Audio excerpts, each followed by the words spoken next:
Hello there. My name is Micah Oben. I'm an electrical engineering lecturer at the university. I do network marketing business with an American company part-time. I have teams in various countries across Africa. I also do one or two businesses here and there on the side. I'm a mom to an active 6 years old, and I've been blessed to be a parent to 6 siblings, and I have myself to take care of. So with all these numerous obligations, learning this topic has been valuable to myself, and I'm going to present it to you today. And what topic are we looking at? Time management. Wow. Yeah, time management is a topic that a lot of us shy away from because we are used to doing things impulsively and randomly. But the thing is that if you have to be successful, you need to manage your time. Why manage time? You need to manage your time because it is a limited resource. You can never have more of it. So if you want to do more with your life, you would need to take control of your time. Okay, newsflash. For you to be able to effectively manage your time, you need to schedule. Yes, every successful person has made a lifelong commitment to regular planning and scheduling of their time. And I believe you are here today because you want to be successful, and so you would have to do this no matter how daunting it might seem to you. But don't worry about it. We are going to give you the very basics. This is going to be a part 1 and there will be a part 2. So today we are going to do the basics of time management, especially because this may be your first time to ever have to sit down and do this. So the first step to time management is to do what we call time mapping. Okay, this is basically taking stock of how you spend your day and jotting it down. So you can go to Google and search time map for time management. Okay, that is going to give you a fair idea with what a time map is, and it's something you can do by yourself. So it's basically taking a paper on a sheet of paper. Make sure that in the first sheet you are written Sunday to Saturday, and then you have blocks of time, maybe in 15-minute steps or 30 minutes or 1 hour. I would recommend 30 minutes. So say you wake up at 6 o'clock, 6 to 6:30 to 7, 7:30, and so on and so forth. And what you're going to do with this map is write down everything you do. Don't change your activities, just put it down. If you wake up in the morning, you stretch on the bed, you were not doing anything, and 15 minutes went by, right? Wake up doing nothing, 15 minutes. If you brush your teeth for 10 minutes, do brushing of teeth 10 minutes. You went to work, write it down. Everything that you did at work, you chit chat, you went for lunch, you went to see your boss, everything you did, just take it down. Now, this is what is going to happen.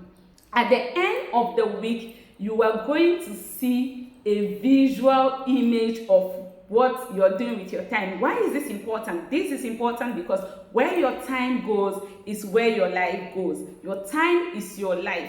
And so now you have a picture of where your time is going, and you can tell where your life would be going if you continue with this routine. Now, what is step 2 going to be? Now, this is your random activities that you've taken stock of. The next thing that you're going to do is to fix time to your activities. Now, take top 10 activities that you must do in a day and that you do effortlessly. You don't need to plan to do it. For instance, brushing your teeth, taking your bath, leaving for work, cook, eat. Put all those activities down. Now, this is what you're going to do this time around. Fix time for those activities. Say, wake up 6 o'clock. Make sure you wake up at 6 o'clock. Brush your teeth 6:30. Make sure you brush your teeth at 6:30. Eat lunch 1 o'clock. Just do this. Now, this is also important because if you're able to do this for the next 1 week, remember the first week you took, you had a map. You've seen where your life is going. Now, this next week, you are fixing time. If you're going to do it in this next 1 week, what you're going to do is you're beginning to train your mind to work with a plan, to work at specific time. Your mind starts accepting planning your activities, and so over time it becomes a norm to you. Then once you've done that, the next step is to change your life by changing your map. Now, you've seen where your map is going. If you're happy with it, fine.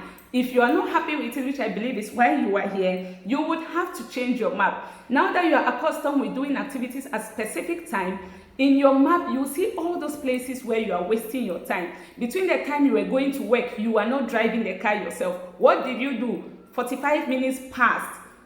Those 45 minutes, you can start fixing productive activities that is going to improve your life. Okay, so for instance, I can listen to an audio book, I can plug into something on YouTube in my ear, and before you go 45 minutes, you've done a whole training. You have started doing productive activities with the times that you could not account for at first. Okay, you do that, use all those blocks of time. Maybe you were at work for 8 hours, but realize that you were not engaged the whole 8 hours. Right, there were periods that you were just chit-chatting, 3 hours went by. Now you can start fixing productive activity. I do a network marketing business, and most times before I come back from work, I've spent like 1 hour reaching out to my team or to my prospects or those people. So I'm using my block of time, even though I was at work, to do something productive. So you now start fixing that block of time, and then in week 1 you map your life. In week 2 you fix your time that you for your activities. In week 3 now you put in productive. In week 3 you put in productive activities into your schedule, and you've started doing it. And so now that you've done all this, what is your next step? Now in week 4 you can draw up a schedule. Now pick a calendar. Again, go on Google, search time planner. I use Calendarpedia. Calendarpedia is spelled Calendarpedia. Okay, I use it. It's beautiful. It breaks your time for you. In part 2, I'm going to show you that it breaks down your time for you. Now you can now draw a new map for yourself. Put in the activities, including your productive activities that you want to do, and then fix your time for it. So you came from a place of taking stock of how you are using your time, and now you are at where you're putting onto your calendar, which is your new map that you are designing, the productive things that you want to do with your time. I believe that with this, you start having control over your time, and then we can start looking at those big life goals. Okay, that's going to be a part 2 of this video, and it's going to tell us the advanced way of time planning. The truth is that for you to effectively plan your life, you are supposed to finish it on paper. Jim Rohn says, don't start your day until you've ended it. And so what successful people really do is they sit down and have a visual picture of where they want their life to be, and then they break down their life's goals that cuts across every area in their personal lives, their personal growth, their relationships, their jobs, their finances.